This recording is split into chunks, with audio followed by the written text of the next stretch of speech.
এতক্ষণ দাঁড়িয়ে থেকে আমাদের লাইন এখন অনেক কাছাকাছি চলে এসছে। ভাবতেই অবাক লাগছে আর ভাবতে আমার খুব ভালোও লাগছে যে ফাইনালি পুজোটা আমি দিতে পারছি। কী যে ভালো লাগছে বলে কিন্তু বোঝাতে পারবো না। এই দেখো, দেখতে পাচ্ছ কত কাছাকাছি চলে এসেছি। আর মাত্র কয়েকজনের পরই আমি যাব। মন্দিরের ওপরটা থেকে দেখাই, দেখো কত মানুষজন দাঁড়িয়ে আছে এদিকে, আর পুলিশ মামারাও ওদিকে নিজেদের কাজ করছে। আর জানো তো, এখানে প্রথমবার পুজো দেব নিজের হাতে, তাই খুব শান্তি লাগছে মনে। তো পুজোটা দিয়ে নিই, তোমাদের সাথে কথা বলছি। জয় মা, সকলের মঙ্গল করো মা।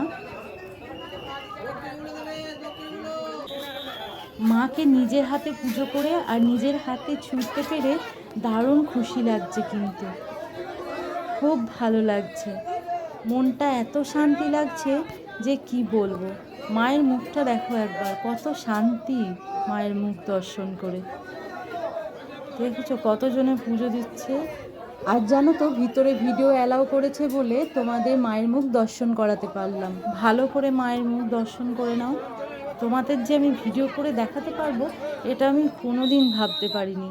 বলতে পারো সবই মায়ের ইচ্ছে। যাই হোক, ফাইনালি পুজো দেওয়া কমপ্লিট।